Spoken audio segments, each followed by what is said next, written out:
Sempre que fala que vai começar a dar um nervoso, né? Não sei se você reparou, eu já fico assim. Bora. Muito bom dia, boa tarde, boa noite. Sejam bem-vindos ao Histórias Reais. Tô aqui com um baita convidado, mas antes de aparecer, fica na câmera comigo, porque é surpresa. É o seguinte, cara. Ele vai contar uma baita história. E aqui, a ideia é sempre motivar, te mostrar histórias de verdade. Não só a página 10, mas também cada uma das páginas que pessoas passaram na vida para chegar a esse tão famoso aí, sucesso, alcançar a prosperidade que a gente fala. Pedro Youssef, cara, muito obrigado. Obrigado você. Nós já batemos um puta papo aqui, a gente já tá uma meia hora conversando aqui. Cada coisa que vocês vão escutar... Pedro, se apresenta. Você pode usar aquela câmera, você pode usar aquela verde. Aquela verde lá dá quase pra comprar um anel que você faz. E aquela outra, não sei.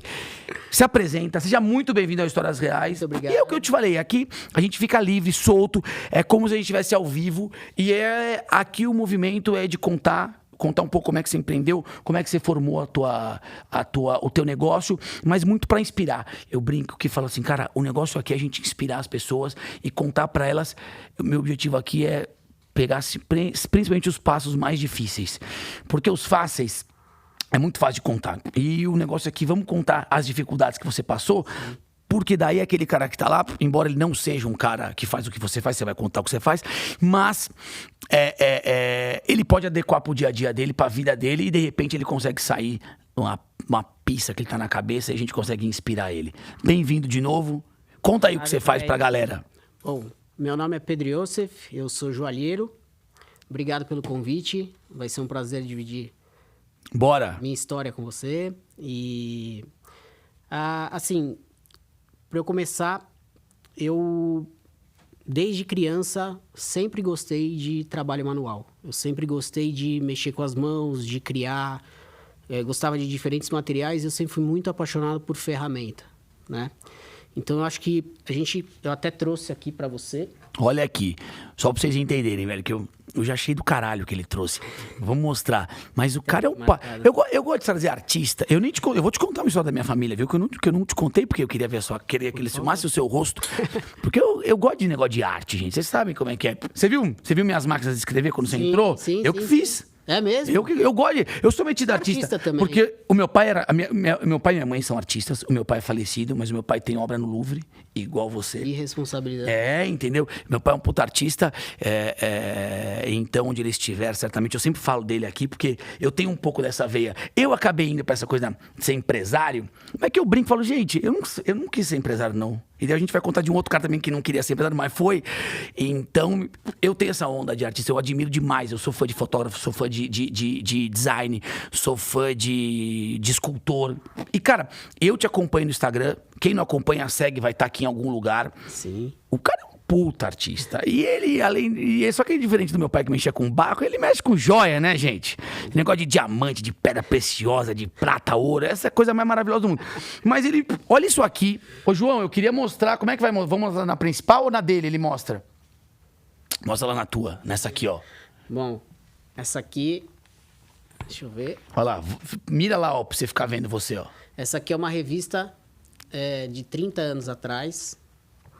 Ela mostra o meu quarto de quando eu era criança.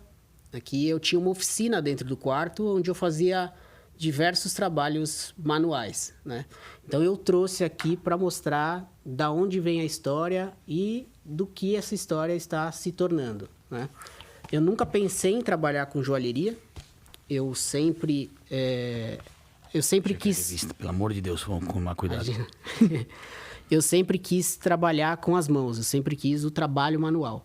E eu vi a minha avó fazendo tricô, crochê, e me encantava os movimentos que ela fazia com agulha, me encantava todo o trabalho que ela tinha e o que resultava disso, né? A partir de uma agulha, de uma linha, ela fazia, enfim, pequenos tapetes, pequenas toalhas. E eu pedi para os meus pais uma agulha. E uma coisa que eu acho muito importante na minha carreira foi que eu tive muita sorte dos meus pais sempre entenderem o que eu gostava, me respeitarem e me proverem com a possibilidade que eles tinham esse meu início, né? Então, eu nunca tive um preconceito de pedir uma agulha de crochê. Eu tive o carinho e o entendimento do meu pai e da minha mãe de verem que isso era uma vontade minha e de me estimular. Então, me darem a agulha. Isso há quantos anos atrás? Isso há 30 anos. Porque o Rodrigo Hilbert faz crochê, né? Pois é, eu ainda faço. Mas assim, hoje é bacana, né, João? O cara fazer crochê. Mas há 30 anos atrás era um bambu, velho, do cara explicar pro pai dele que ele queria fazer crochê. Mas, cara, sabe o que eu percebo, assim? Uma das coisas mais legais, Pô, a gente tá aqui no 17º episódio e tal, ou sei lá, 20º episódio, e eu percebo que, independente do quanto você é próspero, quando a sua família apoia... Nossa, é fundamental. Cara, é foda. E eu tô falando assim, pode ser a mulher e os filhos, pode ser o pai e a mãe, pode ser os avós, mas quando você tem essa parada da tua família te dá esse gás, cara, é tão incrível, porque às vezes eu percebo que o cara tá ali tentando, mas sempre tem alguém que segura, sempre tem alguém que puxa pra baixo, que boicota. É verdade. Às vezes é o irmão, às vezes é o pai, às vezes é o tio. E, velho, hoje em dia o mundo, a gente precisa dessa energia positiva. Porque às vezes, se você tiver essa calma, pô, você não tem exceção de saco, você não tem alguém te pressionando, você faz coisas muito maiores. Hein? E eu acho que, cara, gente, eu não sei como é que eu vou mostrar pra vocês. Eu acho que eu vou dar um jeito de botar um link aqui pra essas fotos na descrição do vídeo. Mas o cara tinha uma oficina dentro do quarto, velho. Pois é, esse estímulo sempre foi fundamental, né? Além da agulha, enfim, nos meus aniversários eu pedia ferramenta de presente. Eu ia no centro da cidade e meu pai falava, o que você quer de aniversário? Eu quero um martelo.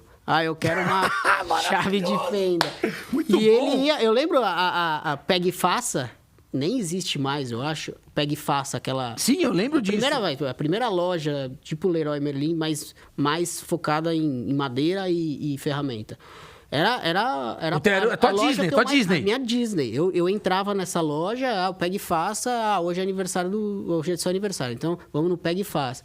A Florencio de Abreu, que é uma rua muito famosa lá no centro. Como é que chama teu pai? Marco Antônio. Mas deu sorte, hein, Marcão? Porque o bicho, assim, hoje em dia, é o que ele faz de joia, mas deu economizado, hein? Porque as crianças da tua idade deviam... Cara, quer carrinho de controle remoto, quer não sei o que lá, avião que voa. Ele fazia o próprio avião. Isso veio depois. Não, imagina. Ele fazia o próprio avião. Cara, ele desenhava e construiu o próprio avião dele. Era o que eu mais me divertia. Eu me divertia mais fazendo do que voando, né? Do que fazendo ele voar. Puta, deixa eu... Pode falar. Depois eu te conto um problema que eu tô aqui na internet que eu tô tentando melhorar, tá? Mas o que você falou agora, cara, pra mim conecta muito com a vida do cara que empreende, a vida do empresário. Eu falo muito isso, cara. Curtam cada uma das etapas, porque o fim em si nem tem tanto prazer. Não, né? Sim, cada uma das etapas, igual você fez um avião, cada tombo que o avião tomou, cada vez que ele não voou direito como você imaginava possivelmente, desfruta disso. Com certeza. Porque é isso que quando você chegar lá e ele fizer um puta voo, você fala, puta, que tesão. Ajustei. Exato. Consegui ajustar. Talvez se você fizesse a primeira vez e voar sozinho, você falasse, legal, já voou, já não tem mais a coisa da conquista. E o que era mais legal nesse ponto do avião, que eu tive as minhas fases, né? No aeromodelismo, existiam kits prontos, onde você comprava o kit, ele vinha todo desmontado, então você tinha madeira, mas a madeira já vinha toda recortada, você só tinha que pegar e colocar as peças prontas.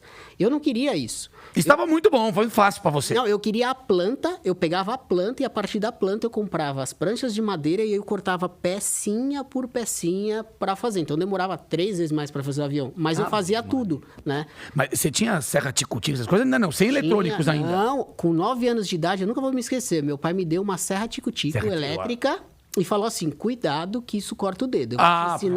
Eu vou te ensinar a mexer, eu vou te ensinar a cortar, mas você toma muito cuidado. Então, essa confiança foi assim, eu vou te explicar como usa. Então, use como eu te explicar, porque assim você não vai correr nenhum tipo de risco. E aí eu tinha o óculos de proteção, tinha tudo, ele me ensinava, depois que ele me ensinava, ele falava, agora faz. Eu fazia, ele falava, então agora você pode fazer. E eu nunca tive, graças a Deus, eu nunca tive nenhum tipo de... tô vendo, você tá com a mão, tá com todos os dedos aí, tá? Eu nunca tive nenhum tipo de problema. Puta, Pedro, que incrível. Cara, assim, eu admiro demais, assim, quando o pai consegue fazer isso e, primeiro, eu acho que deve ser gratificante pros teus pais, porque eles participaram do teu sonho, quer dizer, eu fico imaginando que, sei lá, aí ele foi estudar em Harvard e fundou uma startup. Seria maravilhoso, eles iam ter o mesmo orgulho. Sim. Mas eu assim, eles verem que, cara, você veio construindo uma carreira numa coisa que desde os 9 anos, e até antes, possivelmente, se você faz com 9 anos, você tinha uma tico-tico, velho, desde os 3 você já tava montando. Lego era piada na tua casa, devia ter desde. Você mamava e montava Lego, não é possível. Não, exatamente. Eu gostava muito de toda essa parte manual. E, assim, tem uma história que eu gosto muito de contar, porque, assim, esse é o ponto que eu acho que é o fundamental, é o ensinar, né? É a sorte que eu tive também.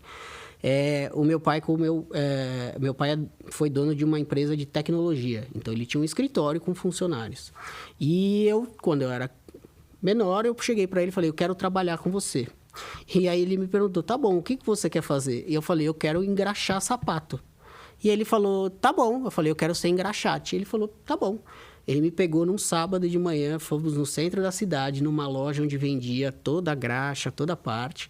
Ele comprou uma caixinha de engraxate para mim, comprou todas as escovinhas, escreveu... Eu tenho até hoje essa caixa guardada e as escovas. Tem a letra dele. Escreve P de preto, né? De graxa preta, M de marrom, I de incolor, tem tudo com a letra dele. Ele me mostrou como engraxava, pegou os sapatos dele, me mostrou, faz. Eu fiz e depois ele falou, então agora você tá pronto, vamos pro escritório. E eu fui pro escritório dele, cheguei lá, lógico, né? O filho do dono. O filho do dono, ó, gente, meu filho vai trabalhar aqui, ele vai engraxar sapato. Então, quem quiser engraxar, ele tá engraxando. Que coisa maravilhosa. E ele falou, vai lá. E aí eu fui, só que assim, né, eram funcionários do meu pai, então até, enfim, aceitavam. E eu ia lá, claro, engraxava, fazia direitinho. E aí eu lembro que eu cheguei pra ele com a caixinha e falei, pai, acabei, né? Já acabei, fiz. já engraxei de umas 4 pessoas. Ele falou, não acabou não. Eu tô num prédio, tem todos os andares pra você ir subindo, tocando a campainha das empresas e falando que você é engraxate. Você não quer ser engraxate? Não quer trabalhar? Então, vai. E aí eu lembro que eu fui e tinham várias empresas, e eu lembro que eu batia na porta e falava, e aí deixavam eu entrar, eu falava, quer engraxar? E eles deixavam. E aí, muitos conheciam meu pai, né? Porque conheciam a empresa dele. Tá ali no prédio. Só que não sabiam que eu era o filho dele. E aí, no final, eu perguntava, mas eu falava, não, eu sou filho do Marco Antônio. Você? E você tá aqui e tá trabalhando, tudo? Eu falei, tô. E tá engraxando sapato? Eu falei, sim, porque eu gosto, não sei o quê. Não, então perfeito. E aí... A galera, será que achava que era punição do teu pai? Fala, puta, o pai, mano, ele fez alguma cagada em casa? Porque eu acho que ele... Quer dizer, imagino que a tua alegria devia não transparecer isso. A minha alegria e a minha vontade mesmo, eu acho que já demonstrava que não era algo forçado, algo que eu não gostasse, né? Entendi. Na verdade, era algo que eu me sentia, eu tô trabalhando, eu me sentia útil e eu ficava feliz porque aprendi até a fazer o sambinha com a flanela. Pronto. Eu ganhava até uma gorjetinha quando fazia o sambinha. Uma das coisas que eu acho, assim, hoje em dia, o Brasil valoriza muito, Pedro, uma história que a gente brinca assim, a jornada do herói, né? Uhum. O cara que veio muito lá de baixo e tudo mais.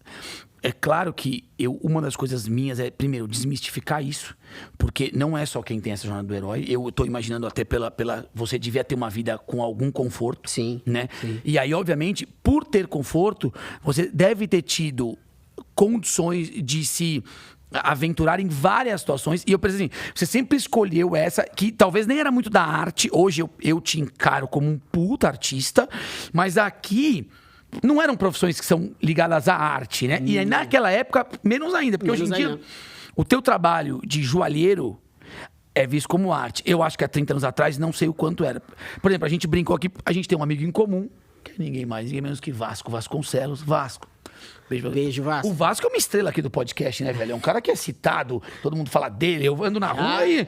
Nossa, o Vasco. Fala, Vasco, manda o WhatsApp para o Vasco, então. E aí, a profissão dele também era uma profissão que já foi incrível, mas que não sei se algumas gerações tanto... E aí, o Pedro brincou aqui, ele queria que você contasse essa história, que ele falou, cara, as pessoas quando vão me ver a primeira vez, que vão lá encontrar com um joalheiro, eu brinco, eu imagino um Gepeto. Pois é. Sabe o Gepeto do Pinóquio, assim, eu acho que ele é com a lupinha. Pai, até meio corcundinho, assim, cabelinho branco e tal. E não é isso. Não é isso. Na verdade, a profissão de ourivesaria é uma profissão que eu respeito muito, eu sempre admirei muito, principalmente quando eu comecei a estudar a área da joalheria, da ourivesaria, porque são artistas, né? Você tem o designer e você tem o ourives que desenvolve o projeto e pega, faz todo um trabalho que eu falo que é empírico, né? Ele é um alquimista, porque ele mexe com metais nobres, ele derrete, ele funde, ele lapida, enfim, depois ele pega todo aquele material bruto e com o cuidado dele, com a destreza, com a experiência, ele vai modelando aquilo até se transformar em algo que as pessoas admiram, né? Que é uma joia. Então, e tem todo um processo. Eu até mostro muito de como uma joia começa, porque as pessoas elas só têm ideia da joia pronta. Né? Elas não têm ideia de todo o processo de produção. Então, é importante você mostrar isso. Quanto a essa história que eu estava te contando, é que no começo, quando eu ainda não era muito conhecido, principalmente nas redes sociais, as pessoas chegavam no meu escritório esperando um estereótipo desse. Uma pessoa bem mais velha, um velhinho de lupa, literalmente. É isso. Quando eu abri a porta, muitas pessoas olhavam para mim e falavam, mas cadê o Pedro? E aí eu falava, eu sou o Pedro. Não, mas então o outro Pedro é o teu pai, que é o dono da marca. Eu falava, não, eu sou o dono da marca.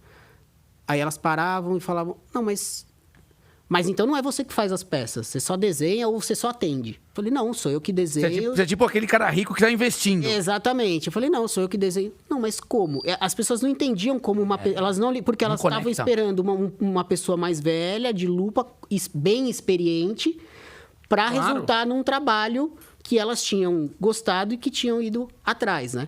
E aí, para desconstruir isso, era uma conversa que era sempre um desafio para mim. Porque eu tinha que desconstruir para a pessoa que buscou o Pedro, que eu, sendo novo, ia entregar o que ela gostou do Pedro. Sim. Né?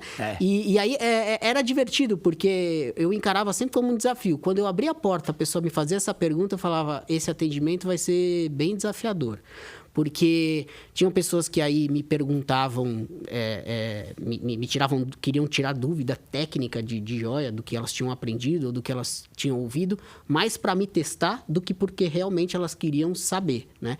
Mas eu percebia que depois, quando eu conseguia mostrar para essa pessoa de que, olha, eu sou novo, mas eu estudo, então vem aqui que eu posso não ser o velhinho de lupa que você imaginava e que ia te dar uma confiança maior, mas eu sou um cara novo que estou estudando, que estou indo atrás e que o que você desejar fazer, eu vou conseguir te entregar na qualidade que você veio até mim. Então, aí, essa desconstrução, eu ficava... Depois, a própria pessoa falava, nossa, você... Quando eu cheguei aqui, eu não estava dando muita credibilidade. Muitas falavam mesmo, sem medo. É legal se você até ouvir isso. Exatamente. E muitas hoje são meus clientes. Né? Claro, imagino. Porque a joalheria, principalmente o trabalho que eu faço, é muita confiança, Fred. Não é uma peça que eu entrego. Eu entrego toda uma vivência, toda uma confiança. Às vezes eu atendo... Por ser rede social, hoje a rede social ela já se disseminou mais até para as pessoas mais velhas. Mas antigamente eram muitos os jovens que entravam no Instagram e que me achavam. Então, chegavam jovens que iam casar. Então, eles chegavam, minha mãe queria que eu fosse no joalheiro dela, ou minha mãe me indicou uma loja que ela sempre compra. Mas eu quis vir, eu vi no Instagram, ela não entendeu muito, mas eu tô aqui. E aí, depois que eu fazia o projeto para eles e que eu entregava a peça, a mãe dele me ligava e falava, olha, eu não te conhecia, eu te conheci pelo meu filho, eu vi o trabalho que você fez para ele e eu tenho um monte de peça aqui no cofre, que é da minha família, que eu nunca tive coragem de mandar para ninguém. Por quê? Porque eu tenho receio que mudem a pedra, porque eu tenho receio... E porque o joalheiro que eu tinha na minha família faleceu e eu não consegui dar uma continuidade. Então, hoje eu estou com um monte de peça guardada que eu não posso usar, que são peças com memórias de família que eu não posso usar.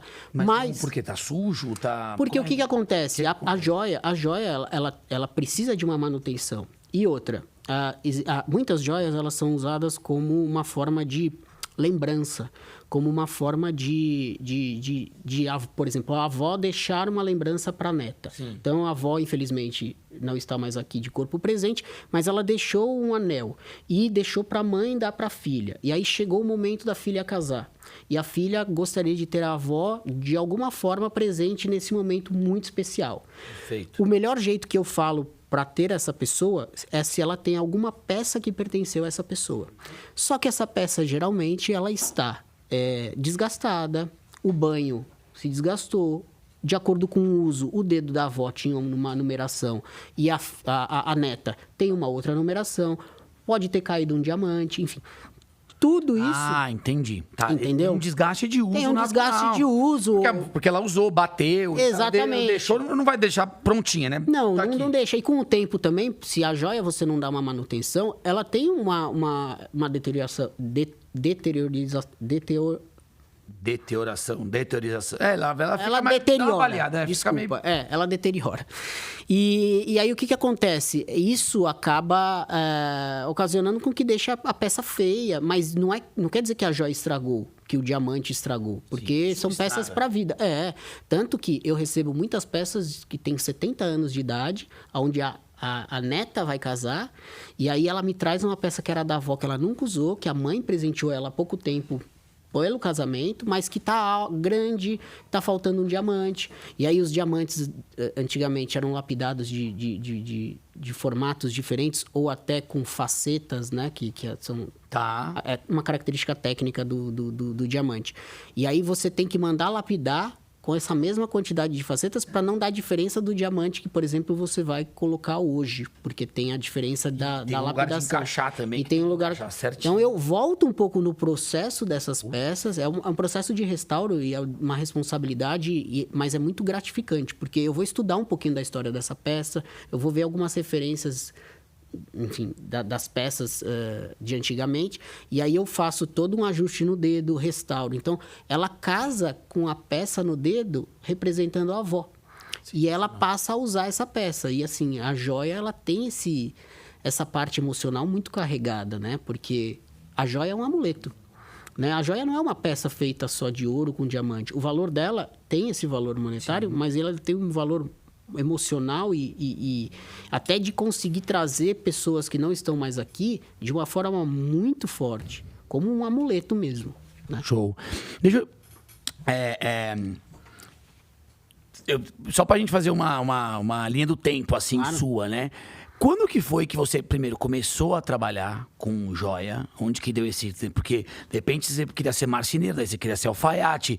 Teve alguma outra coisa que você quis fazer antes de falar assim, não, eu vou ser joalheiro? Tem. Eu fiz design de produto, né, na Belas Artes, na Faculdade de Belas Artes. E... Mesmo na faculdade você ainda não mexia com joia? Não. É o que eu falo. Eu nunca pensei em ser joalheiro. Tá. Foi acontecendo. Por quê? Eu sempre busquei... Só contando. Por que eu entrei quando eu fui... Enfim, me formei no colégio. Fui decidir a minha profissão. E eu queria fazer arquitetura. Ah, vou fazer arquitetura, mas se você me perguntar por que você gostava de projetar casas, não, porque eu gostava de fazer a maquete. Porque... Não, tudo que é com a mão você já viu que você gosta de fazer. Exatamente. E quando eu comecei, a parte digital já estava avançada, mas não como está hoje. Claro. Né? Então, por exemplo, antigamente ainda se fazia, eu acho que ainda hoje faz, mas hoje em dia as empresas de arquitetura, salvo engano, elas trabalham muito mais com um projeto digital, onde eles têm uma tecnologia muito legal, que você entra dentro da casa virtualmente, do que a parte física. E se a parte física hoje é uma prototipagem 3D. Então, você tem um prédio ali físico, mas é 3D. Antigamente, as mesmas madeiras que eu usava para fazer o aviãozinho, que é a madeira balsa, era usada essa mesma madeira para fazer as maquetes das casas. Ah, fazia as maquetes em madeira? Fazia as maquetes eu achei que era mais aquela, tipo, do riscado, sabe? Tudo riscadinho. Não, as maquetes físicas mesmo, enfim, tem madeira, tem papel rígido, mas assim, eu vi muitas maquetes com a mesma madeira que eu faço o avião, que é a madeira balsa. Fala, é comigo mesmo, é isso que eu quero fazer. Eu fazia já mini casas, eu brincava. Então, assim, eu pensei em fazer arquitetura para fazer as maquetes, para ser um maquetista. E aí, quando eu fui conhecer a faculdade, quando eu conheci outras áreas que eu podia explorar, eu conheci o design, que, na verdade, na minha época, se chamava desenho industrial, né? Depois virou design de produto, né? E na faculdade, eu fui conhecer a faculdade e eu fui entender o que um designer fazia. E era muito abrangente. Eu aprendia a ser designer de produto e o meu produto poderia ser desde um carro, a um móvel, a uma bolsa, a uma cadeira, enfim. Então, era bem variável. É isso. E aí eu falei, bom, eu vou entrar na faculdade e eu vou ver essa abrangência. Mas eu pensava em ser designer de embalagem. Tanto que eu estagiei numa empresa de design de embalagem. Embalagem, mas... Embalagem, qualquer embalagem. Embalagem publicitária, por exemplo. Precisa desenhar uma embalagem nova para um shampoo. sabão em pó. Para um sabão em pó. Vamos lá, vamos Chama desenhar. lá o Pedro, ele vai desenrolar. Pá, E aí eu fiz estágio numa empresa que na época era muito bacana. E só que era engraçado que ficava muito no virtual e pouco no tangível. E a parte que eu mais gostava era a parte que a maioria dos designers odiava, que era, agora que você fez todo o projeto aqui no computador, no Photoshop, você tem que imprimir ele e montar ele em mockup. fazer as dobraduras, o Lego, aí tem que montar. Claro. Eu adorava. Eu pedia, eu falava, deixa eu ir pra essa área. Ficava, não, mas é só pra fazer um mockup. Não, mas é o que eu gosto. Faz você aí o design, manda pra mim que eu quero deixar ele bonito. Porque eu falava, é muito virtual e pouco Manual. pouco manual. E eu sentia falta desse toque de lixar, Não, de cara, martelar. é claro que você sentia. Porque foi daqui que eu vim, né? Exato. Né? E aí o que acabou acontecendo foi que eu entrei na parte de design de produto da Belas Artes e eu ficava na oficina da faculdade. Meus amigos não gostavam de oficina porque tinha as máquinas, furadeira, de bancada, lixadeira, tudo, e é o que eu amava.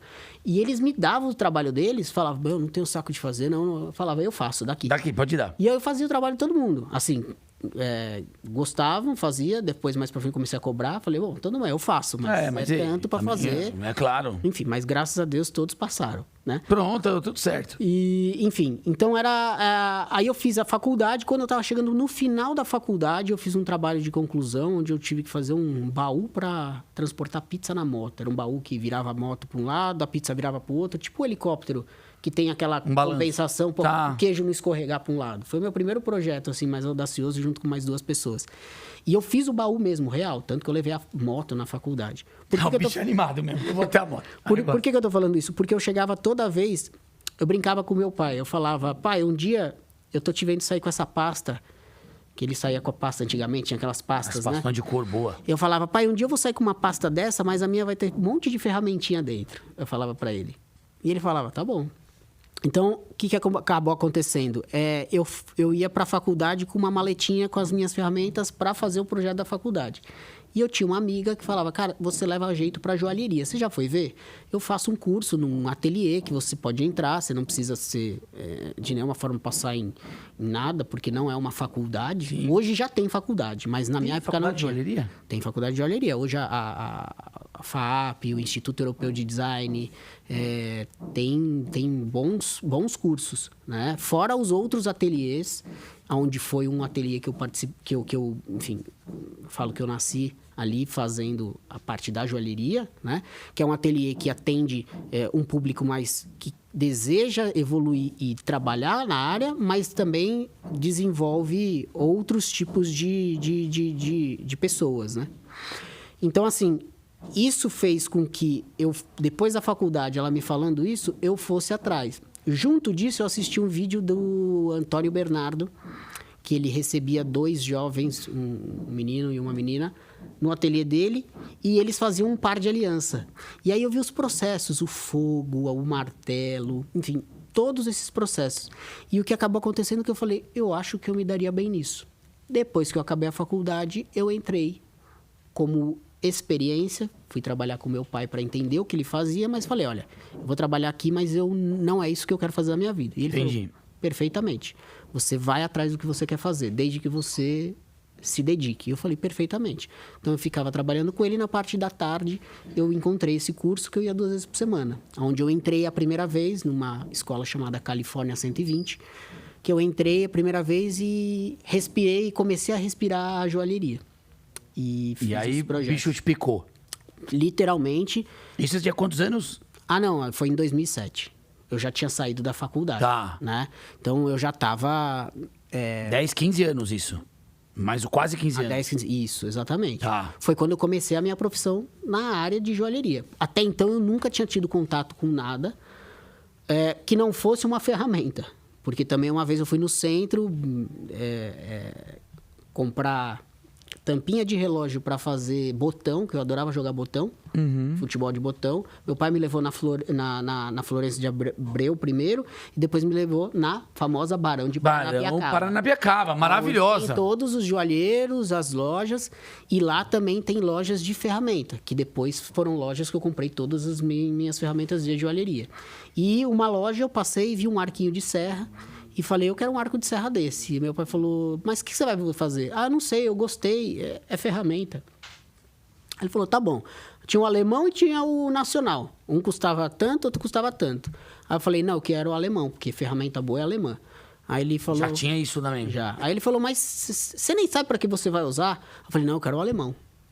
Hoje é o arco que eu faço as minhas peças. Né? O mesmo? É o mesmo. Eu não sabia para que eu ia usar. E depois se descobriu que uma das ferramentas fundamentais para qualquer trabalho de joalheria é o arco de serra.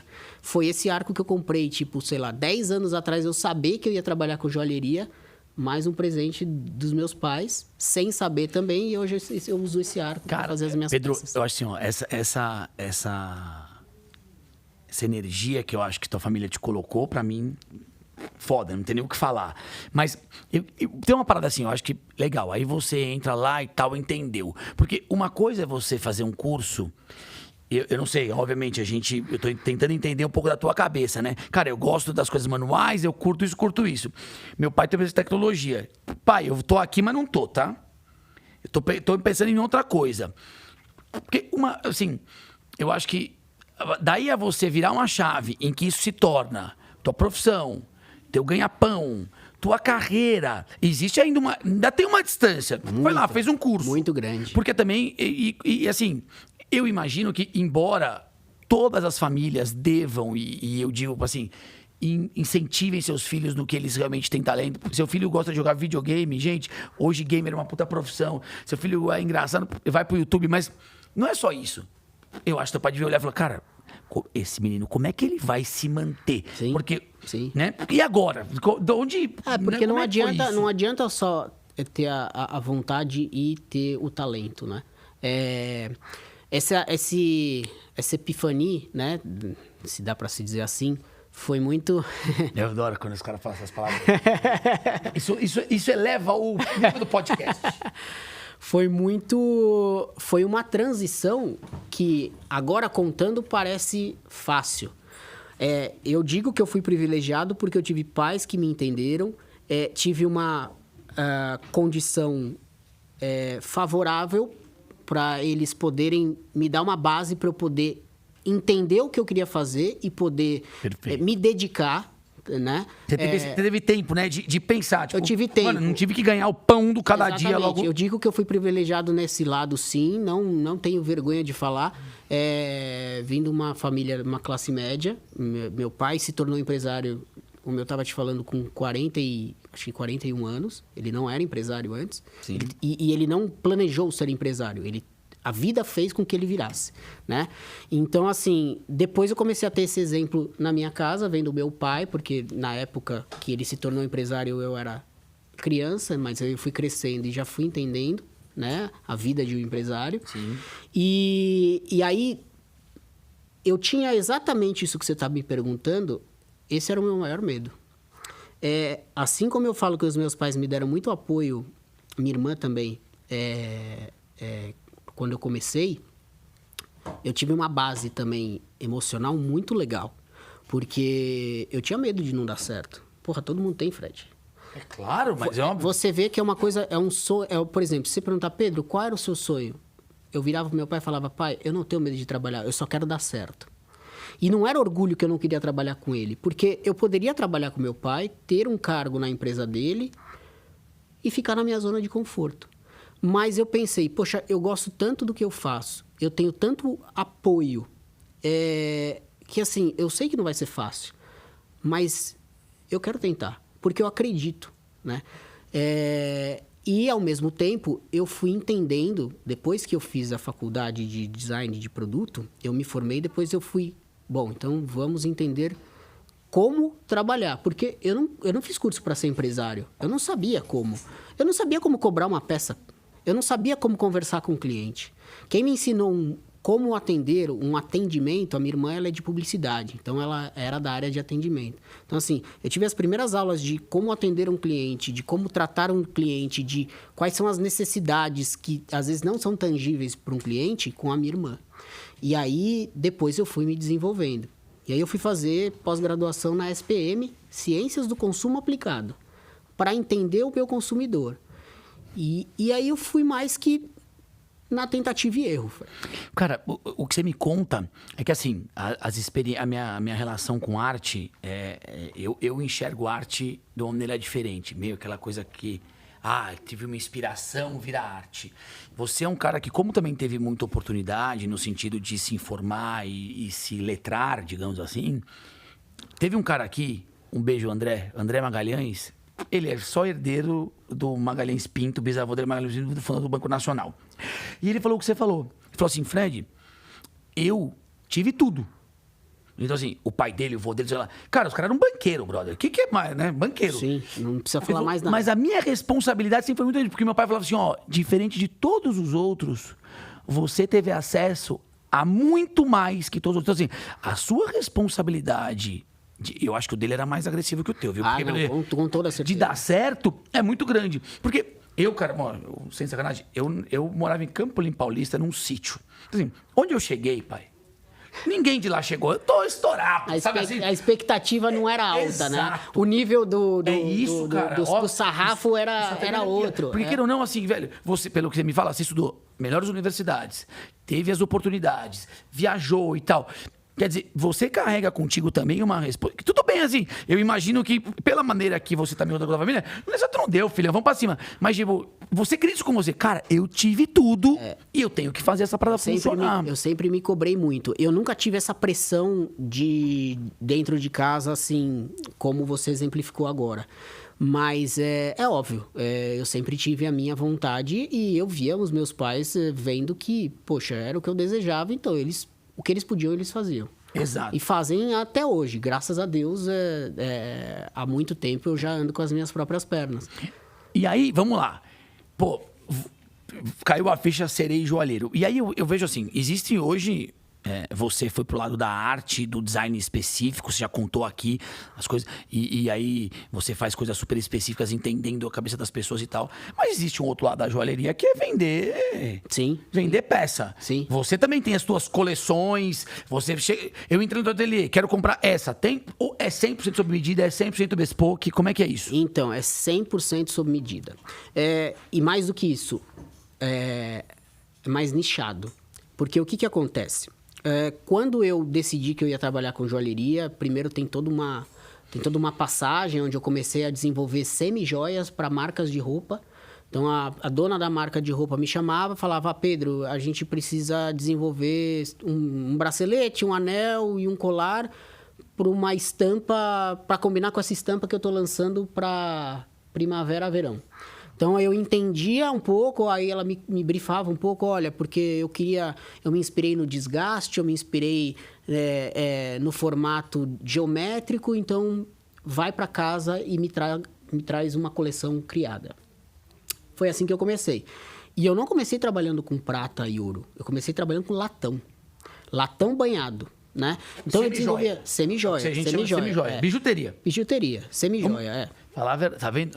Olha, exatamente. já acharam que era tudo diamantão, aquele do comendador. Não. Era um negócio era pouco, gente. A gente começa, e vou te falar que foi uma grande escola. E daqui a pouco eu vou falar o que tá voltando agora para vocês entenderem o porquê que eu tô dizendo a grande escola. O trabalho no metal, você pode fazer a mesma peça em cobre, latão, prata. Óbvio, quanto mais você vai usando material nobre, mais caro ela vai ficando. E e outra, a quantidade de material também. Uma coisa é você fazer um bracelete gigante em latão, que você tem um custo, e fazer esse mesmo bracelete que visualmente vai ficar igual, mas em ouro maciço. Exatamente. Mas o trabalho, as ferramentas... Se der uma cagada, também tu perde aquele monte de ouro maciço. Você consegue derreter, mas você tem uma perda. Você tem uma perda de tempo e você tem uma perda de trabalho. Porque às vezes você fica um mês em cima de uma peça. Como já aconteceu de eu ter que, depois de um mês, literalmente colocar fogo nela e começar tudo de novo. porque isso acontece direto, tá? Não é nada... É normal, faz parte da tua profissão. Principalmente por eu trabalhar por encomenda. Eu trabalho por encomenda, eu não desenho uma peça que eu desejo. Eu desenho uma peça que eu imagino para outra pessoa. Nossa, então é sempre entendi. um desafio novo. Às vezes eu crio uma peça que se você me perguntar 100% como eu vou fazer, eu não consigo te responder na hora. Eu vou estudar, eu vou ver técnicas, eu vou fazer testes. Às vezes eu faço 3 peças para na quarta sair o que eu gostaria. Mas eu vou entregar para o cliente o que ele deseja. E da melhor qualidade, né? Então, voltando um pouquinho, eu estava aqui, exatamente. Eu comecei desenvolvendo essas semijoias, né? E aí eu desenvolvia para as lojas. E só que eu percebia que assim era muito trabalho. Eu passava 6 meses trabalhando para ganhar no último mês e assim perto o resultado do que eu ganhava, tipo, eu não pagava meus 5 meses para trás, né? Então, só que faz parte. E porque eu também competia, essas semijoias, você acaba competindo quando você não tem um nome, quando você não tem uma marca já relevante, onde as pessoas não vão julgar mais pelo material, e sim de quem é ou quem desenhou. Perfeito. Ah, eu gosto do seu desenho, então eu vejo valor nisso. Tá. Se for prata, latão, ouro, eu quero o seu desenho. Que é que, graças a Deus, hoje acontece. Mas naquela época, eu não tinha ainda a minha marca desenvolvida. Então...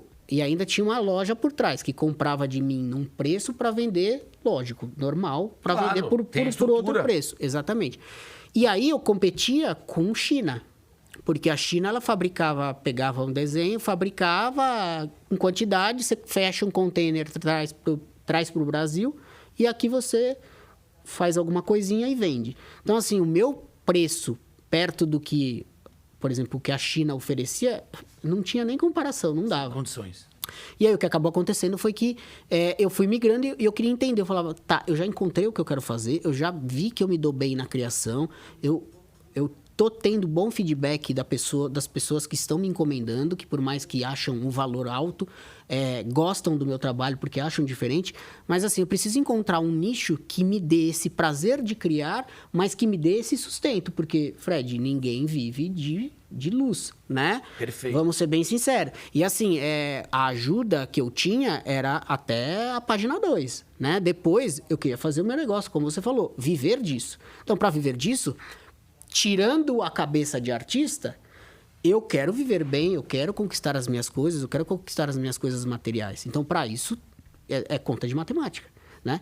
E aí foi quando eu comecei a desenhar algumas alianças de casamento para pessoas conhecidas. Tá. E a minha irmã me apresentou uma pessoa chamada Samara Costa, minha irmã Carolina, que ela é do mercado de casamento, ela faz convites de luxo. Você não conhece a Samara Costa, pô, a mulher do Márcio. Isso, exatamente. Um dos caras mais bonitos que tem, hein? Ah, maravilhoso. Márcio, é um dos caras mais bonitos que tem. Alemãozão, mulher dele. Eu conheci, sabe onde eles? Aonde? Em Punta Cana, no casamento do Cosselo. Ah, sei, poxa, eles são amigos dele. Mano, eles são gente boa pra... E o filho dele é sensacional, Fofo, cara. Né? Eu sou padrinho de casamento da Samara, com o Márcio. Pô, tava no casamento da Samara, que tava o Neymar. Isso, então. Você tava lá? Fui padrinho. Mentira, olha aí. Pois é, tá vendo? Sabe o que é foda? Sabe o que eu falo pra você? Não posso, João, não posso mais roubar ninguém.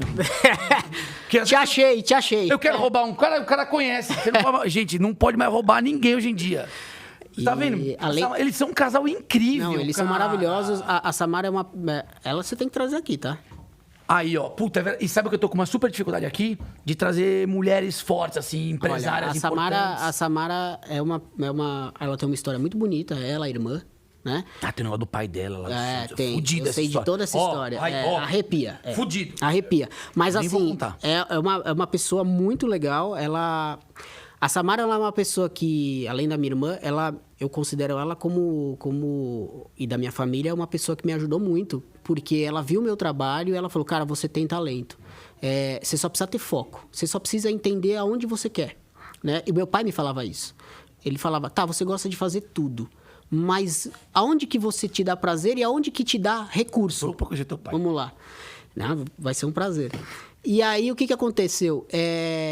Eu comecei a ver das minhas peças o que fazia mais sucesso. No sentido de eu gostar, no sentido de me movimentar a fazer algo novo, né? E no sentido da entrega mesmo de receber pelo trabalho, né? E aí, depois que eu conheci a Samara, eu desenvolvi umas 4 alianças e estava começando o Instagram. A minha irmã fez uma página para mim no Instagram E sem eu saber, a Samara entrou no meu site, pegou 4 alianças que eu tinha feito, sem eu saber, postou no Instagram dela e colocando: se vocês precisarem de aliança exclusiva, esse é um cara que eu indico. E ela fez um post pra mim. E assim, tipo, de um dia pro outro eu tinha, sei lá, 5 seguidores, eu fui pra 15 seguidores. E aí eu ainda não entendi essa... Caraca, gente demais. Não, muito. Aumentou muito Pra meu mim, potencial muito. de Pra mim, comprar. muito. Como é 15 pessoas querendo E as coisas pessoas minhas começando coisas? a me mandar mensagem: eu queria um orçamento, não sei o quê. Aí eu mandei uma mensagem pra Samara, falei: poxa, Samara, obrigado, não sei o quê. E ela falou assim: imagina, eu ajudo quem... Eu tento ajudar todas as pessoas. Então, ela falou: eu não vou postar sempre pra você, mas eu acho que o seu trabalho é muito legal. Então, fica tranquilo que assim que eu ver algo diferenciado seu, eu vou recomendar.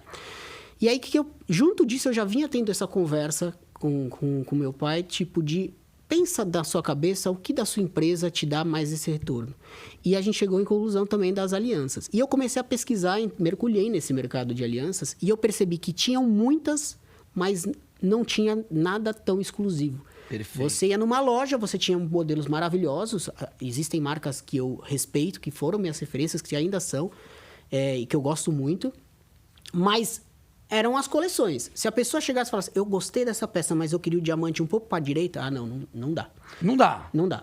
E a possibilidade que elas tinham de se fazer uma peça exclusiva, uma aliança, era ir no centro da cidade, mas o que as pessoas ficavam um pouco em dúvida é porque elas não tinham referência de ninguém no centro. Então, elas chegam numa rua onde muita gente aborda elas, porque é o jeito, é um mercado, né, aquela coisa do ouro e tal. Isso. E aí elas não sabiam para onde ir. E aí tem a parte poxa, mas como eu vou saber se o metal que está sendo usado é o metal nobre, que eu de verdade, espero, a que eu pedra. contratei. Enfim, então eu percebi que aí eu fui começando a trabalhar. O que eu fiz? Eu tinha um recurso guardado. Eu falei: eu vou pegar todo esse recurso. Eu desenhei 10 pares de aliança da minha cabeça diferentes.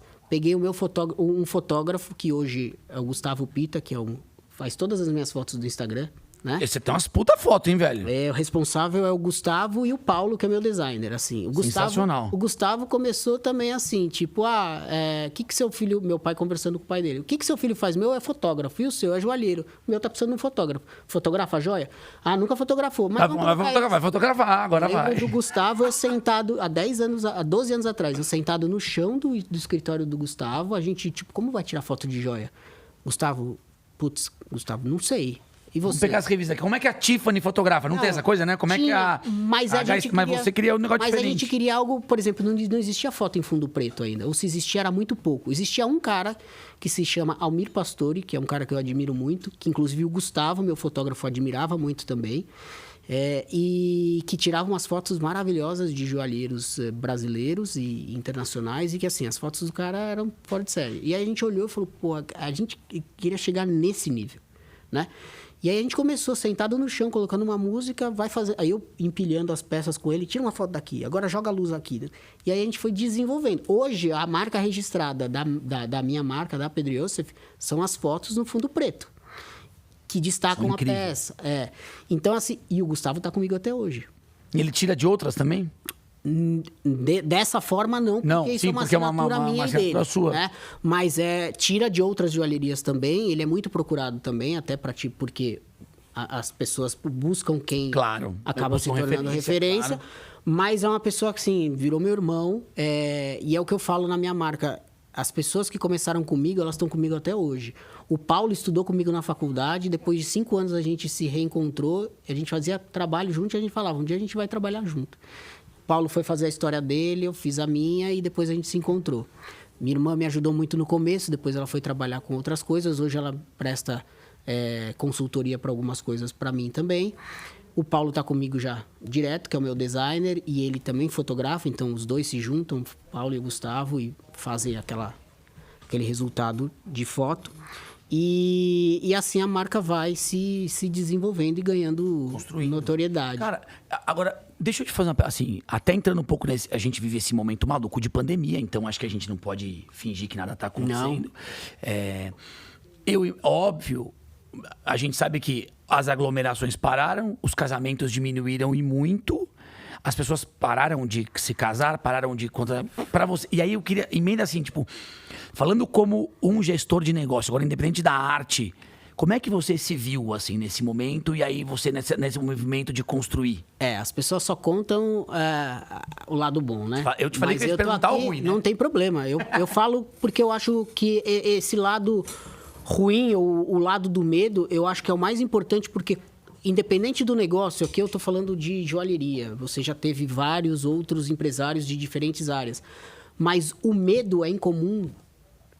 Então, assim, o medo de não dar certo, o medo de quebrar, o medo de, tipo, poxa, agora que eu tô ganhando força, vem algo que tá fora... E assim, o que é mais angustiante é algo que tá fora do controle. Porque algo que tá, preciso vender mais, eu preciso criar uma coleção, eu viro à noite, eu acordo mais cedo, eu ligo para quem eu nunca liguei...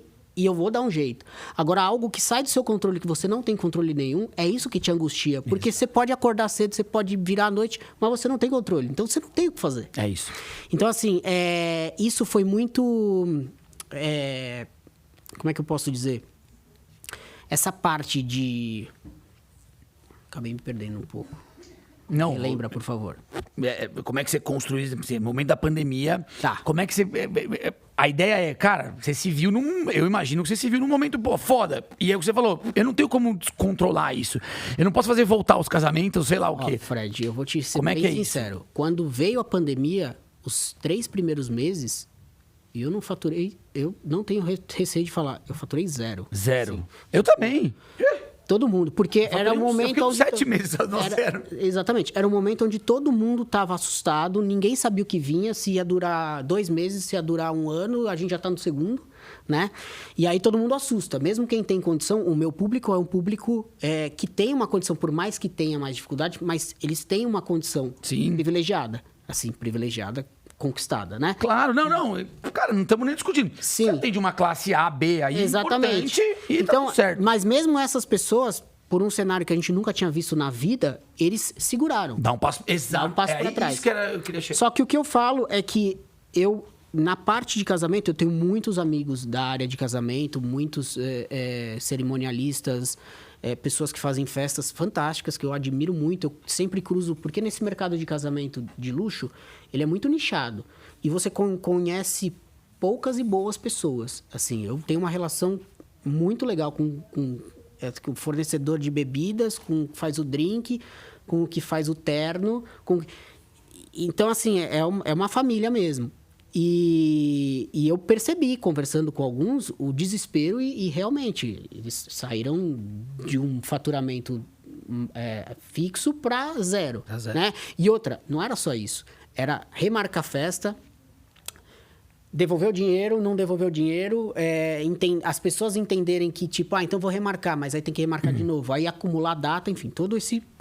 No meu caso, o que acabou acontecendo? Do casamento, mesmo não podendo fazer a festa... Por exemplo, eu vou casar com a minha mulher, com a minha namorada. Nosso casamento já adiou 3 vezes. A gente teve a festa, eu escolhi o DJ que eu queria, a festa que eu queria, meus familiares, está tudo pronto. Mas eu tô tendo que adiar. Aí eu já mudei, ou eu já tô morando junto, mas a angústia vai aumentando porque eu só adio o meu casamento e eu não me sinto casado. O que eu percebi? O movimento das pessoas falando, eu não posso casar, eu já adiei meu casamento 4 vezes, mas trocar as alianças eu vou. Pedro. Tá. Legal. Porque da festa, por mais que a aliança faça parte da cerimônia, que é muito importante, esta cerimônia pode ser grande ou intimista ou bem intimista. Tipo, eu peço um delivery de um bom restaurante e... sentado na frente da pessoa, à luz de velas, eu troco as alianças. Então, eu já me sinto casado. Eu já me sinto com algo tão simbólico. Esse amuleto que você falou, né? Esse símbolo da aliança... Exatamente. Concretiza esse casamento que você não pôde ter a família. E é foda isso, hein, meu? Não, muito. E sabe o que eu percebi que intensificou muito e que foi uma coisa que eu vim fazendo durante já muitos anos para trás? Obrigado. E um chazinho? Obrigado. Um chá eu pego. Peraí. Tá. É que assim, velho, a gente não... Não, tranquilo. Eu tô sozinho aqui, entendeu? A gente chama aqui, chamar o Fran.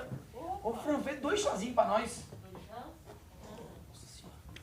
Mas a gente continua ou para agora? Vamos continuar. Segue, é ao vivo. Beleza.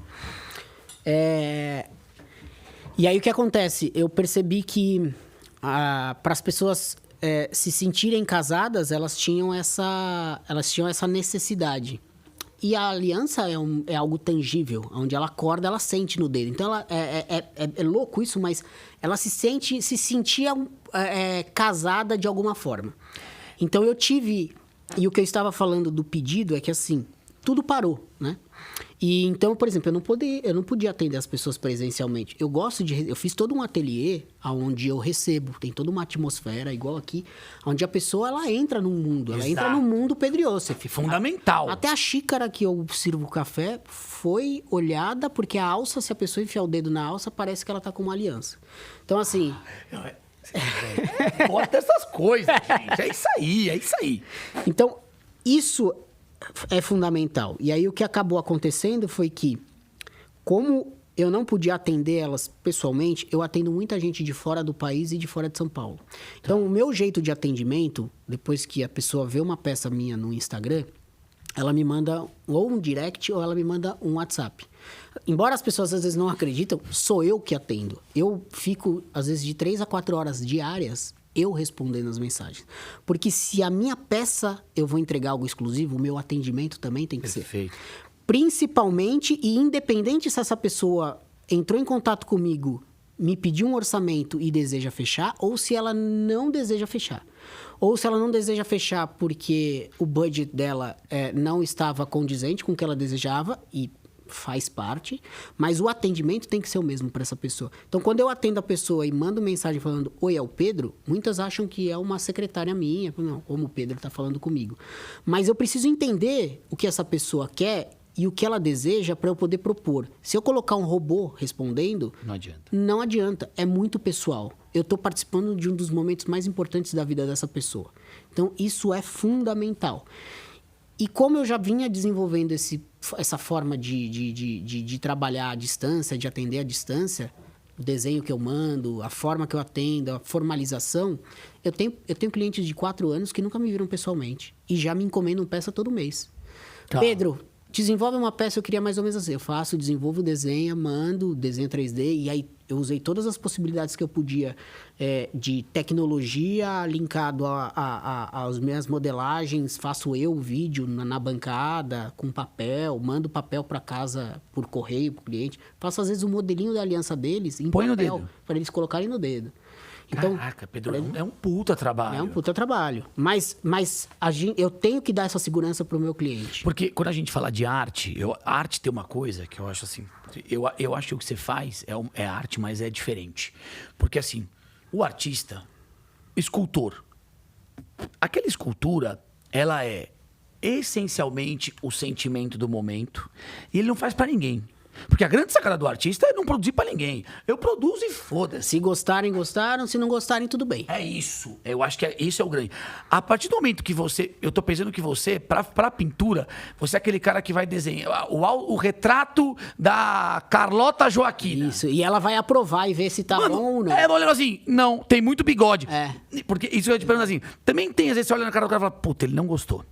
Ele não chega. E eu percebo que você, em todas as vezes que a gente está conversando aqui, você é um cara que, imagino, você é muito crítico com você mesmo. Muito. Porque a gente brincou aqui do meu toque, você tem toque também, e a gente brincou com isso, mas. E outra coisa, é uma coisa cara, tipo, é um produto caro. Então, mano, é o dinheiro do cara. Tem uma responsabilidade sobre isso também, né? Além de tudo. Sim, obrigado, viu? Obrigado, Fran. Tem uma responsabilidade, é o que a gente estava falando. Aí que a gente derruba. Não tem problema. Não tem problema. Pode fechar. Porque vai ter. O que você está falando é um dos pontos que eu falo que é mais fundamental e de maior responsabilidade. Ali a gente não está falando, você exemplificou o dinheiro, mas na conta final, entenda o que eu vou dizer. O dinheiro é o que é o menor da balança, por exemplo, se a gente for colocar na listagem. Tá. Porque a expectativa criada em cima de cada fornecedor que o cliente escolheu para fazer parte desse momento dele, ele não quer ter problema com nada. E eu vou fazer uma peça que vai ficar no dedo dessa pessoa pro resto da vida dela.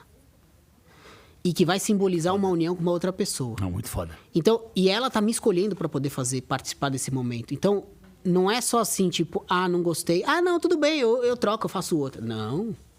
Você vai gostar. Não. Você gostou. Eu quero, assim...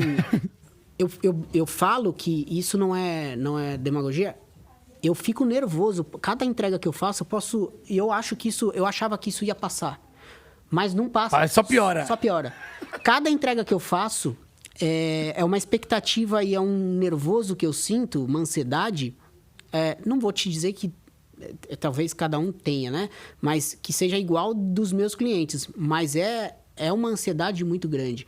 Quando eles gostam, quando eles me mandam mensagem, quando eu vejo o olhar deles quando eles recebem as peças, que tem todo um envolvimento para eles receberem.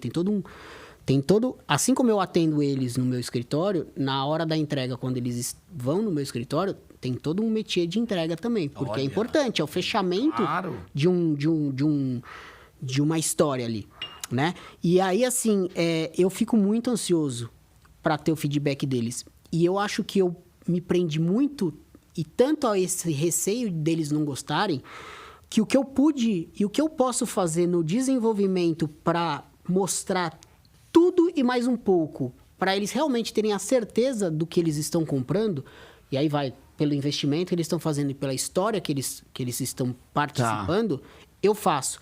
Então, isso minimiza muito a minha chance de eles não gostarem da peça. Graças a Deus, isso eu falo com orgulho. Assim, eu nunca tive um feedback depois de uma entrega, depois de todo esse trabalho, negativo no sentido não gostei. Eu nunca precisei, até hoje, refazer nenhuma peça. E graças a Deus, pela minha entrega, o que eu percebo é que as pessoas, elas falam, ficou muito melhor do que eu imaginava. Essa frase pra mim é... maravilhoso. Mas eu entendi. Na verdade, você não vem com briefing, daqui a 2 meses, tá aqui tua peça. Não. O cara participa na construção, né? Ela participa da construção. O cara não, muitas vezes a noiva, né? Eu vou... Mais. Ou ele, ou ela, ou ele, ou ele, ou ela, ou ela, né? É muito gratificante sentar com eles. Assim, e se eu não sento com eles, eu tenho uma conversa via FaceTime, assim como aconteceu e tem acontecido muito na pandemia. Eu entro na casa das pessoas com o meu via o FaceTime. Então tem história agora de um casal que mora nos Estados Unidos. Ele é brasileiro, mas tem nacionalidade também americana, e ela é brasileira e ia casar com ele. E ela, nessa pandemia, ela ficou presa nos Estados Unidos, porque se ela voltasse, ela não conseguia voltar de novo para os Estados Unidos. A família dela ficou aqui no Brasil, e para ela poder até adiantar as coisas e poder ter mais essa liberdade, ela ia adiantar o casamento dela. Tá. E aí ela entrou em contato comigo, dizendo que ela queria que eu fizesse as alianças dela, e eu percebi que ela estava muito insegura, porque ela estava no momento mais importante da vida dela, que ela teve que acelerar o processo de casamento, essa mudança, então. Sim. Ela estava sem os pais dela, que, pelo que eu entendi, era uma base fundamental. Né? Os pais daqui e ela lá. Exatamente. Ela não podia voltar. Então, só que ela queria que saísse tudo do jeito que ela desejava. Então, foi uma pessoa que eu tive várias conversas com ela durante todo o tempo, mostrei, ela tinha dúvida, ela falava, me desculpa, eu tô te enchendo muito o saco. Desculpa mesmo. Eu falava, não, você tem que se sentir segura. Isso para mim não é encher o saco, isso é se sentir segura. Né? E isso antes até do desenvolvimento final, dela efetivar mesmo o pedido. Né? Tá. E aí... Já trabalha de graça até. Porque eu acho que eu preciso dar uma confiança para a pessoa. Claro. Tem muita coisa que envolve, Fred. Não é só o financeiro. Então, é um momento que a pessoa está mais fragilizada, ela está com muita informação, ela tá numa mudança de vida. Né? Colocar uma aliança no dedo não é só colocar uma joia com diamante no dedo. É você mudar a sua vida. Você vai morar com uma outra pessoa, você vai sair de um estado que você estava para um outro onde você vai ter que aprender muita coisa. Então, esse simbolismo, ele é muito forte. Assim. Então, isso faz com que as pessoas fiquem mais fragilizadas. E elas querem a família do lado. E tem ansiedade, tem muita coisa. E aí o que foi bonito, resumindo a história, foi que o marido conseguiu vir pra cá. E aí a gente ligou pra ela, do FaceTime, e eu fiz a entrega virtual pra ela com o pai e a mãe dela do meu lado. Do seu lado. E aí todo mundo chorou, porque foi muito bonito, assim. E depois ela me mandou um texto muito lindo, assim. Então, tudo que eu quero dizer com isso é, a minha responsabilidade nesse envolvimento, tanto da peça da pessoa gostar como da experiência dela, é muito grande, né? Então, isso eu sou muito focado, perfeccionista, como a gente estava brincando aqui. E assim, eu brinco, eu faço todas as peças, minha equipe e eu, a gente faz com lupa. Porque a lupa, ela magnifica algum tipo de falha.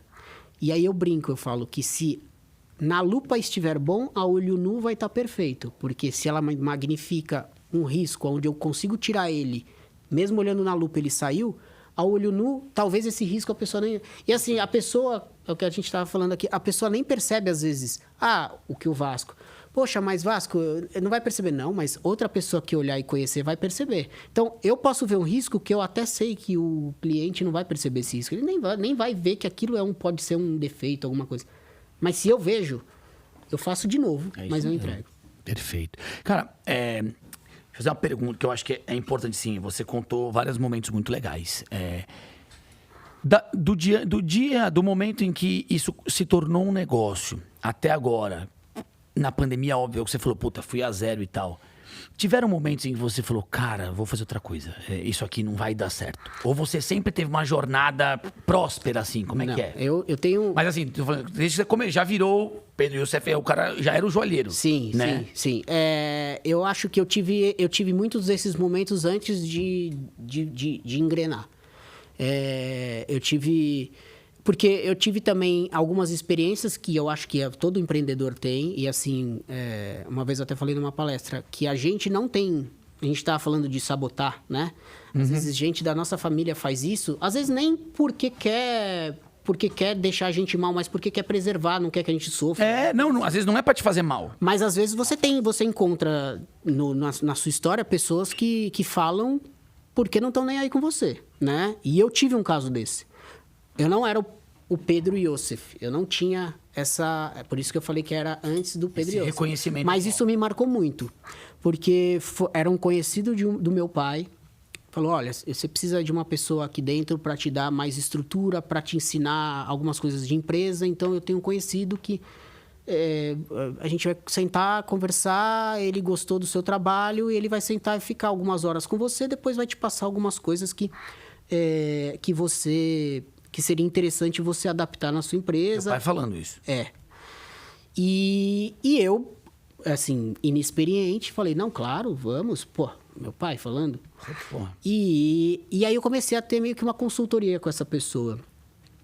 E foi uma pessoa que, assim, eu acho que ele não teve tato. Acho não, tenho certeza.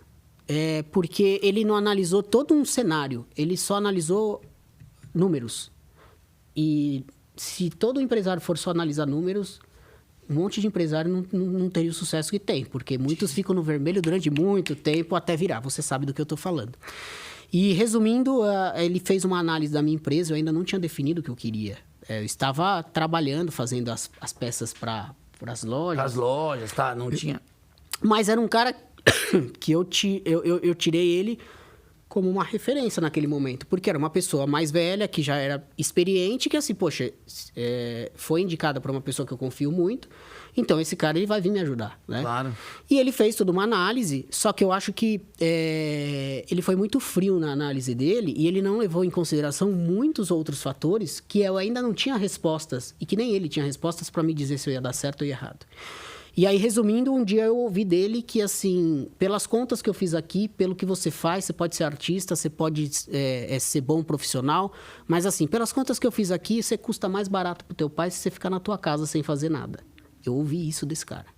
Porra! Eu não vou nem perguntar o nome, agora estourou! Pois é. Esse cara é um puta consultor. Nossa, que maravilhoso. Mas foi assim, do jeito que eu tô falando pra você, foi. Mas na cara. Não, na cara, assim. É, E eu fiquei... Fica em casa, teu pai sustenta e já era. Fica lá tranquilo. Não, mas foi assim, você custa mais barato pro teu pai se você ficar na tua casa sem fazer nada. Sim. Tipo, tudo que você tá Você vai fazendo... dar prejuízo pra caralho. tudo que você tá fazendo aqui é irrelevante. É bullshit. Você não vai dar certo e assim, tipo, você tá sendo um peso pro teu pai. E a maior angústia que eu sempre tive é que, por mais que meus pais me ajudassem, eu falava pro meu pai, pai, não tenho medo de trabalhar, eu só quero dar certo.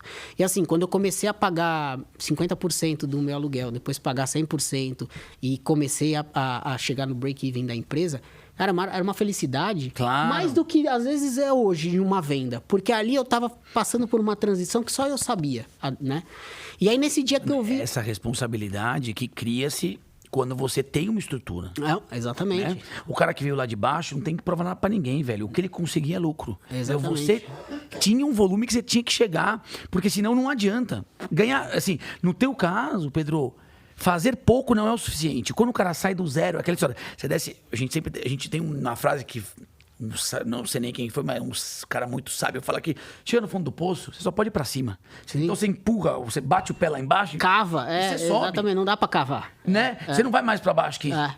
Você não teve esse fundo de poço. Quer dizer o sarrafo já era outro. Exatamente. Né? Eu acho que isso te carrega uma pressão e aí tem a tua onda de arte, que obviamente você fica pensando, cara, o cara vai pra arte, mano. Todo mundo que pensa na arte, pensa num cara que, de repente é mais tranquilo, é menos apegado e tal. Teu pai é empresário de tecnologia. Então, assim, imagina, aí esse cara deve ter chegado e falado, porra, mas o cara também, é o que você falou, zero tato, né? Não, zero tato, porque eu era uma pessoa extremamente inexperiente, um moleque novo, que tava tentando, mas que eu ainda tava perdido, eu não sabia, assim, eu não sabia pra onde eu sabia que eu queria trabalhar com aquilo. Eu entendi. Então, eu acho que ele poderia ter falado exatamente a mesma coisa, mas de outras formas, né? A gente pode falar, assim, a maior barbaridade pra uma pessoa, mas, assim... Tudo é o jeito que você fala. Claro. Porque ou é um jeito construtivo, que é assim, tipo, eu tô analisando aqui, isso aqui não tá indo bem, se você continuar assim, não é por esse caminho que você vai. Eu falando aqui já é diferente do que eu falar, você não vai dar certo, fica na tua casa. Você entendeu o que eu tô querendo dizer? Sim. Mas assim, foi um dia que foi um divisor de águas, porque eu lembro que, assim, isso eu não tenho receio de falar. Eu voltei pro meu escritório, sentei no chão e comecei a chorar, assim, igual criança. Fiquei umas 3 horas chorando. Porque eu falava, cara, eu não quero dar despesa, eu quero dar certo e, ao mesmo tempo, eu preciso dar certo. Sim. Então, só que eu ainda não adianta você querer acelerar o crescimento de um fruto que ainda não está maduro, né? Exato. Eu estava nesse processo e o que ele fez naquela hora foi passar o facão ali. Claro. O que eu quero dizer com isso é que, assim, a gente vai encontrar muitos desses no meio do caminho, mas o que eu sempre levo para mim é que, assim, naquele momento esse cara poderia ter acabado com a minha carreira. Então, assim, a gente não tem controle com o que os outros vão falar pra gente, mas a gente tem controle com o que a gente vai fazer com que os outros falarem pra gente, tanto do lado positivo como negativo, né? Então, eu poderia ter sido ali podado ali, por mais que eu tivesse um apoio muito bom da minha família, mas nessa parte que você tá da transição de sair da dependência da sua família para fazer o seu negócio virar, um consultor, não é uma pessoa que, tipo, te encontrou ontem e falou não, isso. Ele tem uma responsabilidade sobre isso. Ele analisou a minha empresa, mas ele entendeu o processo que eu tava, os desafios, né? Então é o que eu falo, a gente não vai ter controle, mas a gente tem controle com o que a gente faz com isso. É como a gente reage, é aquela história, você não pode evitar um soco, mas como você reage a ele... É o fundamental. Exatamente. É o que te leva em frente. Exatamente. Né? E outra coisa, depois, virando o Pedro Iosef, o trabalho sendo reconhecido, a ponto de, nossa, acho que eu vou parar de fazer, graças a Deus eu nunca tive. Mas a minha cabeça é muito inquietante porque a gente acha que quanto mais a gente crescer, mais zona de conforto a gente vai ficar. E é completamente o contrário. A zona de desconforto é a que faz a gente crescer e que faz a gente se manter. Porque uma coisa é você crescer, outra coisa é você sentar em cima do que você já conquistou e falar, bom, eu tô ganhando tanto por mês, vendo tanto de aliança, tá. Não, mas eu não quero aliança. Aliança é uma das coisas que eu quero fazer. Eu sei que com o que eu tenho, tanto que eu tô fazendo agora, eu criei um outro ateliê onde eu vou fazer esculturas. Eu peguei um recurso que eu tinha e falei, eu acredito muito nisso também, além das alianças. Esculturas de metais nobres. Porque, Fred, você imagina se amanhã as pessoas decidem não usar mais aliança. Acontece não vai... Perfeito, Entendeu? você acabou. Então, e assim, a aliança é um nicho. Mas assim como tem a aliança, como tem o anel de noivado, tem outras joias, tem outras propostas, tem outros momentos, tem outros consumidores. E eu acho que o mais importante que eu vejo no meu trabalho é pensar sempre e estudar sempre o que está vindo. E ver como que toda a minha experiência minha joalheria, e na joalheria eu posso propor peças novas, num novo cenário, para um público novo, para um público mais jovem, para um público que talvez não vá ter tanta cultura do casamento, a moda antiga, né? Mas que eu possa participar desse momento com eles e que eles possam ver a marca como algo que possa propor, que não seja uma aliança de colocar no dedo, mas pode ser uma aliança de colocar no pescoço, ou pode ser algum outro tipo de peça que simbolize o que a aliança simbolizava, entendeu? Perfeito. Puta, Pedro... Exato, cara, assim, o que você falou é isso. Mas aí, então, assim, depois que meio que você teve esse soco, esse upper aí, né?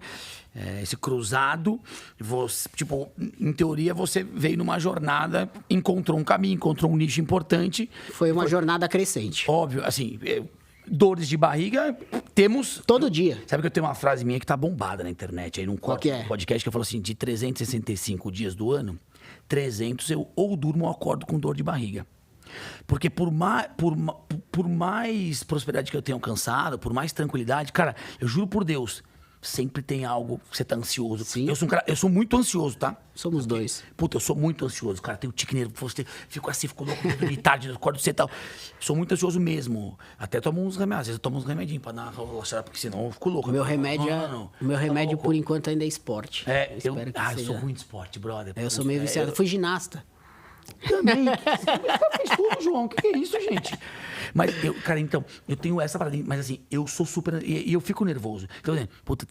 Cara, juro, gente, por bobagem. Às vezes é pagar uma conta, às vezes é tomar uma decisão. Às vezes às vezes você tem que... Nessa pandemia, você tem que entender como é uma nova estrutura física da empresa. E parece que a velocidade é completamente diferente do que antes, né? Tudo muito mais... Que pariu. Mas sabe que eu tenho exercitado uma coisa, cara, que é paciência, cara. Sabe que às vezes eu percebo, eu dou muito exemplo, tem momentos que a gente vive, parece que a gente tá num furacão. E aí, quando o furacão passa, cara, ok, ele leva uma janela, ele levanta um telhado, mas aí tu olha em volta, você olha a tua família, tá todo mundo vivo, todo mundo bem, você fala assim, não é tudo isso. E esse exercício eu faço pra tudo quase, cara. Às vezes eu me vejo aqui, velho, sentado ali na minha cadeira, num puta turbilhão. E daí eu simplesmente, às vezes eu falo assim, cara, o meu exercício vai ser não resolver, eu vou esperar. E daí a coisa passa, a coisa se auto-resolve. Eu falo, porra, velho, na hora ali parecia um troço que era impossível. E 2 dias depois eu olho assim pra trás, dou aquela olhadinha assim e falo, cara, não é mais tudo isso. Eu acho que uma coisa que eu sempre falo, cara, o empresário e o empreendedor, se o cara tá começando, ele tem que fazer esse exercício. Porque às vezes a gente tem uma mania, a gente vai ver na internet, vai, essa coisa dura aqui, vai, faça, arregace as mangas, resolva os problemas. E tem uma coisa, tem coisa que é time. Tem coisa que não dá pra resolver. Não dá. Tem coisa que você tem que fazer assim. Você não tem controle. Eu acho que do que você tá falando, eu acho que o mais importante que eu também tento praticar é assim, tipo, pô, tô com um problema, tô ansioso. Tá, mas o que eu consigo resolver desse problema pra deixar de ansioso? Até aqui eu consigo resolver.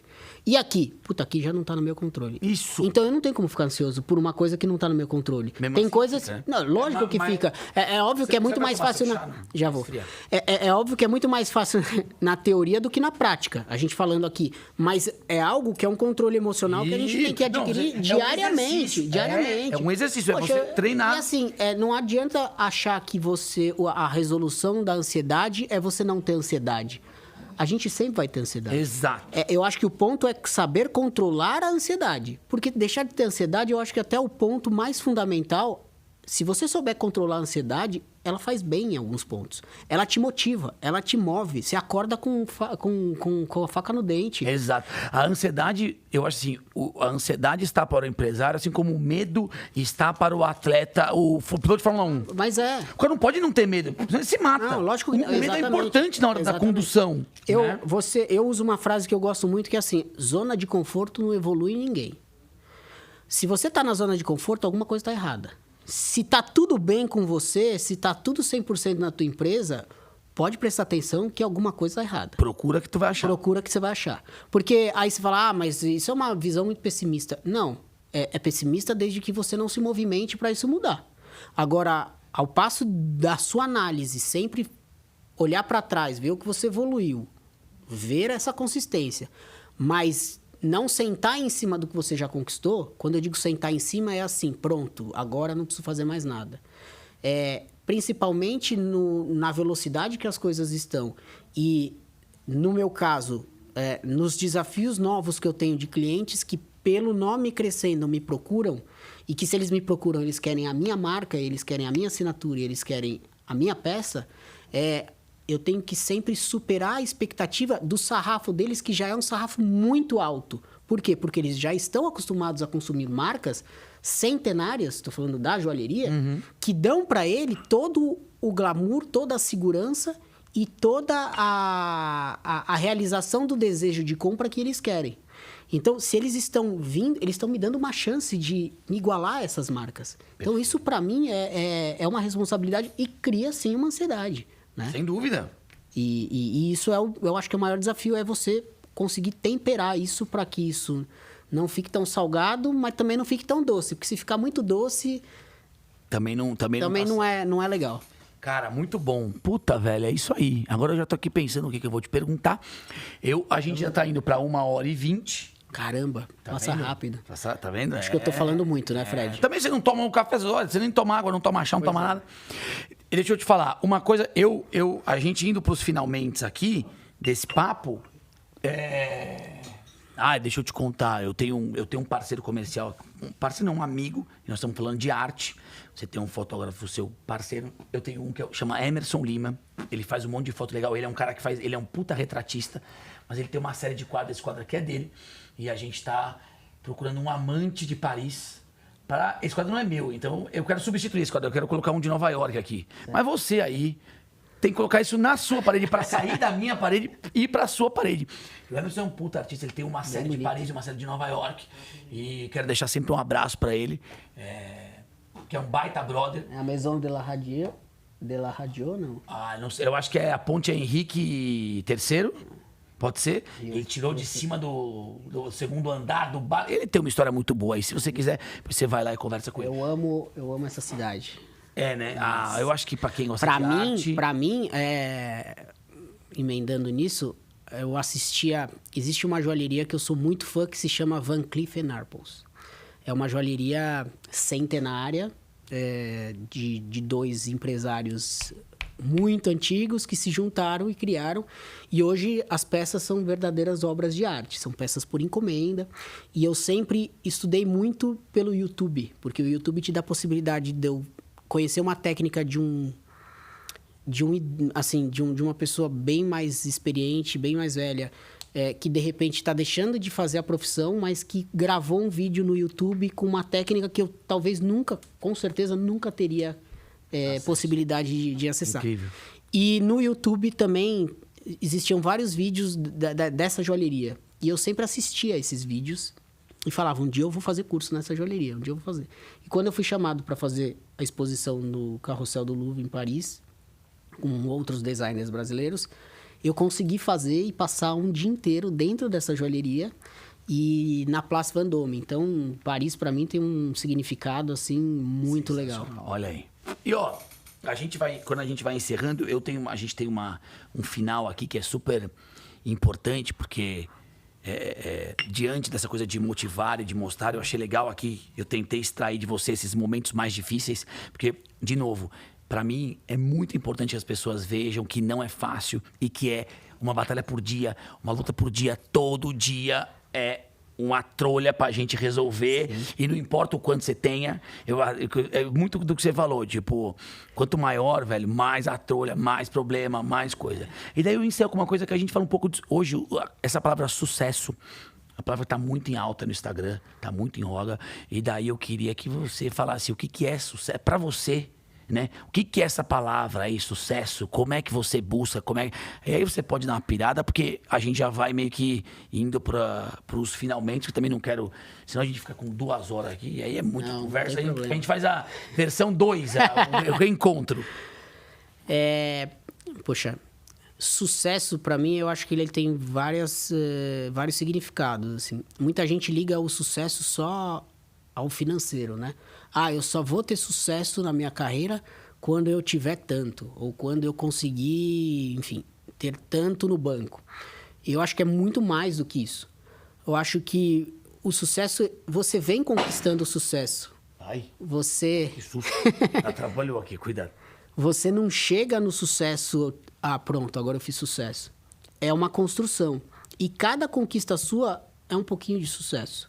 Então, assim, desde quando o fato de eu ter sido apoiado, o fato de eu ter sido abraçado e dos meus pais terem me entendido lá atrás de que eu tinha um dom e de que eles podiam me estimular da possibilidade que eles tinham para eu vir numa crescente, para mim ali o sucesso começou, né? Porque aí ele foi crescendo, eu fui galgando, aí eu fui entendendo e fui vendo os caminhos que eu poderia percorrer depois de me formar, fiz a faculdade, enfim. Então, e aí cada conquista era um sucesso. E para mim o sucesso ele sempre vai me acompanhar, no sentido de hoje eu conquistei coisas que eu posso considerar sucesso, mas que eu sei que tem um histórico muito grande pela frente para ser conquistado também. Então, ao invés de ficar esperando um momento para comemorar e para dizer que agora eu tenho sucesso, cada conquista que eu tenho dos meus parâmetros, porque você sabe de onde você começou e olha para trás, cada conquista para mim é um sucesso. Então, para mim, é um companheiro. E o sucesso também acontece quando você tem o fracasso, porque é ali que você aprende o que corrigir, a criar uma casca que o que aconteceu não vai te deixar mais abalado, para conseguir conquistar de novo essa palavra que é o sucesso. Foda. É isso aí, meu povo. Cara, sério, juro, eu tô tão feliz de fazer isso, cara. Sério, eu até brinquei com a galera aqui da produção. Falei, o dia mais legal meu é de terça-feira, porque é o dia que eu menos trabalho, na verdade, no que eu faço de verdade, que é tubilé. Só bate papo você. Mas, cara, eu aprendo tanto, velho. Minha cabeça abre, quarta-feira é outro dia pra mim, sabe? A minha segunda-feira é quarta. Porque domingo é um dia de diversão, mas pra mim é terça. Puta, a gente abre muito a cabeça, velho. E essa experiência que eu tenho tido e o máximo que eu posso compartilhar com as pessoas que têm visto, cara, eu acho incrível. E é legal que, às vezes, até as pessoas, os convidados aqui, tratam de temas que ele fala, puta, Fred, eu falei coisa pra você que eu nem lembrava mais, velho. Que fazia tanto tempo que eu não pensava nisso. Eu acho que isso tá sendo uma coisa muito legal, muito gratificante essa troca, sabe? É legal isso, e é legal essa possibilidade, porque, engraçado, é uma coisa tão simples, mas que às vezes a gente, no flow do dia a dia, eu falo que é difícil a gente parar e ver o nosso histórico. E tem dias que a gente às vezes fica meio, poxa, essa venda não aconteceu, esse problema aconteceu, poxa, e aí você se pega meio naquele ranço assim, aí você para um pouco assim e pensa, peraí, o que eu já passei lá atrás e o que... Porra, não, cara, beleza, isso aqui a gente consegue resolver. E aí quando a gente vem numa gravação como essa, com esse convite, que eu acho muito fundamental pelo que a gente até estava conversando, de inspirar outras pessoas, você volta no tempo e essa história que eu tô contando para você, eu já conheço de cor e salteado. Claro. Mas é sempre um jeito novo. E assim, eu me arrepio da mesma forma, eu lembro do meu quarto, eu lembro do cheiro do ateliê de quando eu entrei, o cheiro da madeira das bancadas, eu lembro da batida do martelo e eu lembro do meu pai me pegando na mão, minha mãe me pegando na mão e me levando comprar ferramenta. Né? Então, essa possibilidade é legal, essa vivência, isso que você, eu acho que você isso. causa. E o melhor, agora a gente documenta com uma cauda gigante que é do YouTube. Então, um dia que você tiver de saco cheio de contar, você bota o link e fala... Com certeza. Lá, a gente vai, vamos divulgar bastante isso. Pedro, gente, muito obrigado mais uma vez. Puta, Histórias Reais está aqui para isso. Eu saí daqui inspirado, imagino você. obrigado. Seja sempre muito bem-vindo. Histórias Reais vem para te motivar, para te dar uma luz aí, para criar novos caminhos. E o mais importante você não precisa ser joalheiro, né? Mas pega aqui determinados assuntos que o Pedro falou e coisas que ele passou e que ele conseguiu passar por essa barreira e você adequa aí na tua vida, não importa o que você faça, eu tenho certeza que você passar por isso, tenha calma, paciência, vamos que vamos. Pode se despedir, meu querido. Obrigado, cara. obrigado pela oportunidade. Pode se despedir, aquela câmera é sua, a outra também. O que você quiser falar, você fala que eu já encerrei. Beijo. Eu só tenho a agradecer o Fred pela oportunidade de contar a história. Como eu disse, essa vivência é muito bacana, até para quem vivenciou a história, contar é sempre uma forma diferente, é sempre um arrepio diferente. Eu espero que a minha história possa inspirar pessoas que estão começando, pessoas que já galgaram um caminho, pessoas que estão em dificuldade ou pessoas que estão no sucesso, mas que também tenha essa possibilidade de ver, aprender ou ensinar com outros profissionais. E me sigam no Instagram. Vai deixar aqui, né? Vai estar em algum lugar, vai estar escrito. Vai estar. Ou lá na descrição do vídeo. @PedroYosef. E se tiverem alguma dúvida ou quiserem saber mais sobre a minha história, podem me mandar um direct que eu respondo com o maior prazer. Obrigado, gente, cara. Obrigado. Muito bom, velho. Valeu. Show de bola, Valeu. velho. Bom demais. Que bom. Feliz. Show! Esse corno tá batendo esse negócio, tá foda, hein, velho? Puta que...